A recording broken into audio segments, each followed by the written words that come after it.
तो इस क्लास में हम बात करेंगे श्रोडिंजर तरंग समीकरण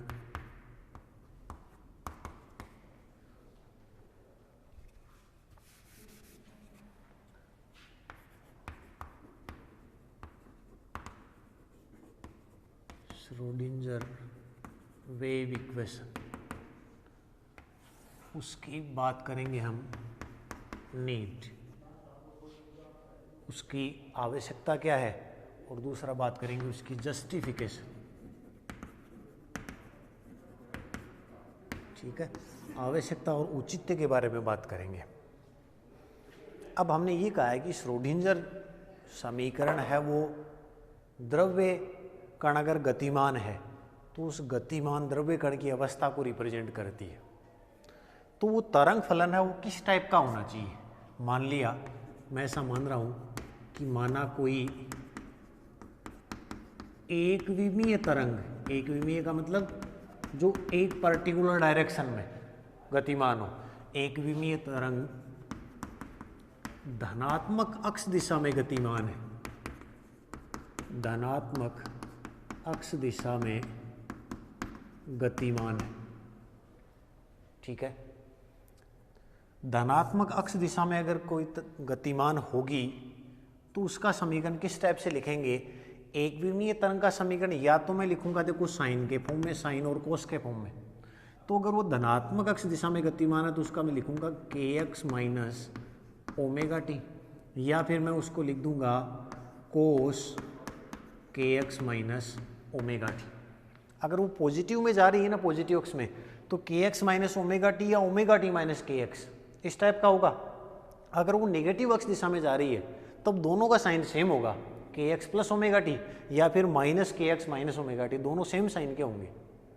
ठीक है, तो यानी इसका अगर मान लो मैं समीकरण लिखूं तो इस टाइप का हो जाएगा। सपोज जैसे साई में ऐसा मान लूं a sine kx minus omega t, या वो इस टाइप का हो सकता है a cos kx minus omega t. ठीक है, यहाँ ये क्या है देखो k है तरंग नियतांक, ओमेगा क्या है, omega is equal to 2 pi nu, ये क्या है आवृत्ति।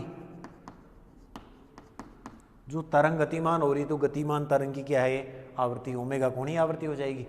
के को ऐसे भी लिख सकते हैं हम, के इज इक्वल टू क्या होता है 2 पाई बाई लेमड़ा, याद है। तो ये लेमड़ा होता है तरंग की तरंगदैर्ध्य।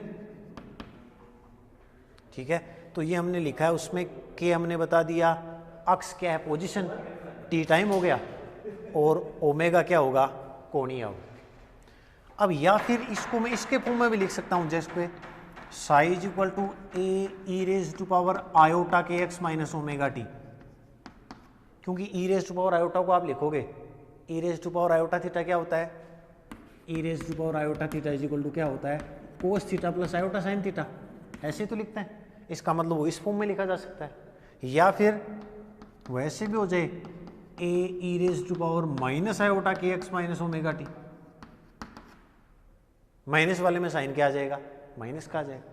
तो कुल मिला के एक पॉसिबिलिटी हमने ये बताई है कि जो श्रोडिंजर तरंग समीकरण है अगर वो एक विमीय तरंग हो धनात्मक दिशा में तो वो कुछ इस टाइप की उसकी पॉसिबिलिटी है। अब इसमें और अगर हम चेंजेस करें और बेटर वे देखें तो देखो, आपको ये पता है कि विद्युत चुंबकी की जो है वो पूर्णतया मैक्सवेल के समीकरणों पर आधारित है। मैक्सवेल समीकरण उस पूरी को अच्छी तरह डिस्क्राइब करते हैं। ऐसे ही जो न्यूटोनियन फिजिक्स है या कह दो चिरसमत यांत्रिकी है, वो न्यूटन का जो गति का द्वितीय समीकरण बेसिकली सारी उसी पर आधारित है। तो हम ये चाह रहे हैं कि श्रोडिंजर समीकरण भी कुछ ऐसी बने जो पूरी तरंग यांत्रिकी को सही तरीके से डिस्क्राइब कर सके। तो कुछ पॉसिबिलिटी तो हमने देख ली कि वो इस टाइप की हो सकती है, तो उसमें कुछ और अमेंडमेंट किया जाए तो और दो शर्त ऐसे लगाएंगे कि श्रोडिंगर जो तरंग समीकरण है वो पहला तो है कि वो तरंग समीकरण रेखिक होना चाहिए, रेखिक लीनियर। ऐसी बनाए, ये कंडीशन तो है ही, साथ ही वो रेखिक होने चाहिए। रेखिक होने का फायदा क्या है? देखो, फायदा ये है कि मान लो कोई किसी कण की कोई अवस्था है, उसको एक तरंग फलन ψ1 रिप्रेजेंट कर रहा है, उसको रिप्रेजेंट करने वाला एक दूसरा फलन ψ2 है, तीसरा फलन ψ3 है। ऐसे मान लो अलग अलग वेव फंक्शंस हैं जो उसकी अवस्था को रिप्रेजेंट कर रहे हैं। तो अगर वो तरंग समीकरण रेखिक है तो इन सब का कॉम्बिनेशन, जैसे मान लो a1 ψ1 plus a2 ψ2 plus a3 ψ3, इसको मैं मान लो साई लिख दूं, तो अगर वो रेखिक है ना, तो इन सब के कॉम्बिनेशन से बना हुआ ये जो फलन साई है ना, वो भी उसी फलन की अवस्था को रिप्रेजेंट करेगा। कब? जब वो समीकरण कैसी हो? रेखिक। तो रेखिक होने का एक फायदा ये हो गया। दूसरे तरीके से इसको देखो तो ये एक तरह से अध्यारोपण टाइप का कंसेप्ट ही तो है ना। अध्यारोपण का मतलब यही होता है कि अध्यारोपण में जैसे आप कहते हो बलों के लिए या विद्युत क्षेत्र के लिए सब का आप क्या करते हो? Vector sum. तो अध्यारोपण का सिद्धांत का यहाँ पालन हो रहा है। इसका मतलब अगर अध्यारोपण का सिद्धांत का पालन हो रहा है तो इसके आधार पर तरंग प्रकृति जैसे व्यतिकरण है, विवर्तन है, उनको समझाना क्या रहेगा? आसान रहेगा। इसलिए ये जो समीकरण की पहली कंडीशन हमने क्या मान ली कि वो कैसी होनी चाहिए? रेखिक होनी चाहिए। दूसरी, इस तरंग समीकरण में जो गुणांक है वो मूल मूल नियतांक के आने चाहिए। मूल नियतांक कैसे? जैसे मूल नियतांक मतलब जैसे आ गया h कौन सा नियतांक है? प्लांक नियतांक, इस टाइप का आ जाए। या m क्या है? कण का द्रव्यमान, ये आ जाए। q क्या है? कण का आवेश। तो वो समीकरण ऐसी होनी चाहिए जो इन्हीं मूल नियतांकों के फॉर्म में हो। h या h क्रॉस मान लो, m q इनके फॉर्म में हो। उसमें गतिकीय चर नहीं होने चाहिए। गतिकीय चर मतलब जैसे ऊर्जा E, संवेग P, वेग V, इस टाइप के नहीं होने चाहिए। क्योंकि अगर इस टाइप के चर होंगे तो वो तो अलग अलग ऊर्जा और अलग अलग संवेग के मान के लिए समीकरण क्या हो जाएगी? चेंज हो जाएगी ना। जबकि ये जो है वो तो नियतांक है ना। आपने एक फिक्स कण ले लिया तो उसका द्रव्यमान फिक्स हो गया, उसका चार्ज फिक्स हो गया, एच तो फिक्स है ही। तो इस समीकरण की ज़्यादा वैधता के लिए हम उसमें जो नियतांक है वो किस फॉर्म में होने चाहिए? मूल नियतांकों के फॉर्म में होने चाहिए। ठीक है, तो ये हमने माना कि इस टाइप की होनी चाहिए, ये उसकी कंडीशन होनी चाहिए। इनको मानकर जब श्रोडिंजर समीकरण लिखी गई वन डायमेंशनल के लिए, एक विमीय के लिए, तो श्रोडिंजर समीकरण कुछ इस टाइप की लिखी गई। -h cross square by 2m del 2 psi by del x square plus iota h cross del psi by del t। इसको कहा गया एक विमीय श्रोडिंजर तरंग समीकरण। एक विमीय मतलब क्योंकि ये केवल कौन से कोऑर्डिनेट पे डिपेंड कर रहा है? अक्ष कोऑर्डिनेट पे। ठीक है, अब इसको डेराइव कहाँ से किया गया? डेराइव करने के लिए तरंग गति की जो समीकरण कंसिडर की गई, जैसे del 2 psi by del x square is equal to gamma del 2 psi by del y square, उसके आधार पे माना गया। दूसरी जैसे del 2 psi by del x square is equal to something gamma into del psi by del t, तरंग गति की समीकरण आपने पढ़ी होगी, उसको बेसिस मान के ये डेराइव की गई। मतलब वास्तव में ये डेराइव नहीं है, उसके आधार पे जैसे कंसिडर किया गया, वो जो कंडीशन हमने मानी थी उनको प्रेफरेंस दी गई कि उसमें इस टाइप के होने चाहिए ताकि उसमें जो नियतांक है वो कैसे हों? मूल नियतांक। तो इस प्रकार ये तरंग समीकरण, जिसको एक विमीय श्रोडिंजर तरंग समीकरण कहा गया। अब इस तरंग समीकरण के बारे में उसके गुणधर्म, मतलब ये तरंग समीकरण कैसी थी, प्रॉपर्टीज, गुणधर्म बता देता हूँ आपको कि वो तरंग समीकरण है, उसमें जो तरंग फलन आपने कंसिडर किया है वो कैसा होना चाहिए, क्या क्या गुणधर्म होना चाहिए उसका। सुनना ध्यान से। फर्स्ट, जैसे तरंग फलन ऐसे मान लूँ मैं psi as a function of x y z को माटी,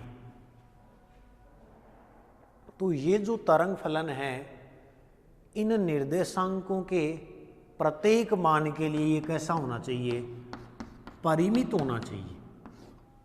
मतलब तरंग फलन कहीं भी अपरिमित इनफाइनाइट वैल्यू नहीं देना चाहिए। कोई भी आप कोऑर्डिनेट ले रहे हो तो उसके लिए इसकी जो वैल्यू है वो कैसी होनी चाहिए, फाइनाइट।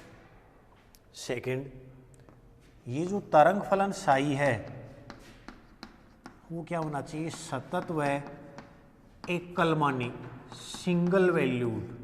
सतत का क्या मतलब, जैसे मान लो ये कोऑर्डिनेट्स हैं, इसमें यहाँ से लेकर यहाँ तक कोई वेव है तो उसकी जो वैल्यूज है वो यहाँ से स्टार्ट हो गई तो यहाँ कंटिन्यू आनी चाहिए यहाँ तक। ऐसा नहीं कि यहाँ वैल्यू आ गई बीच में टूट गया, फिर आ गई फिर टूट गया, ये कैसा हो गया, असतत। ऐसा नहीं होना चाहिए। वैल्यूज कैसी होनी चाहिए, सतत।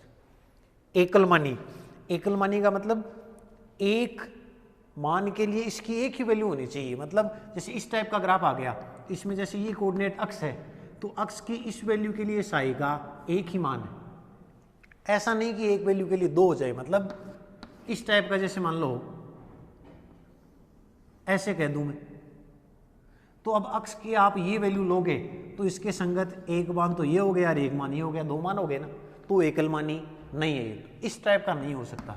साई है वो कैसा होना चाहिए, सतत और एकलमानी होना चाहिए। ठीक है। इसके अलावा थर्ड पॉइंट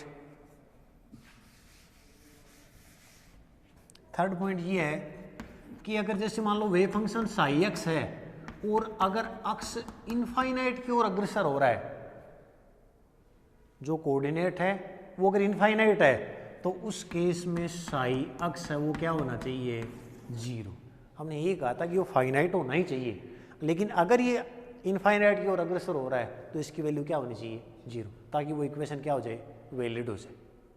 ठीक है। फोर्थ, वही उसी टाइप का, अगर साई 1 कोमा साई 2 कोमा साई 3 ये किसी अवस्था के संगत तरंग फलन है तो इन सब का combination A1 Sai 1 plus A2 Sai 2 plus so on, यानी ये जो साई है वही उस अवस्था को क्या करेगा, रिप्रेजेंट करेगा। इन सब का कॉम्बिनेशन जो है, ठीक है, वही उसी अवस्था को रिप्रेजेंट करेगा। पांचवी प्रॉपर्टी, तरंग फलन इस प्रतिबंध को फॉलो करना चाहिए, जैसे psi I psi J D tau is equal to delta I J. ये क्रोनिकर डेल्टा है, जानते हो। डेल्टा आई जे की वैल्यू क्या होती है, अगर आई और जे बराबर होंगे तो 1 हो जाएगी और आई नॉट इक्वल टू जे होंगे तो वैल्यू क्या हो जाएगी, 0।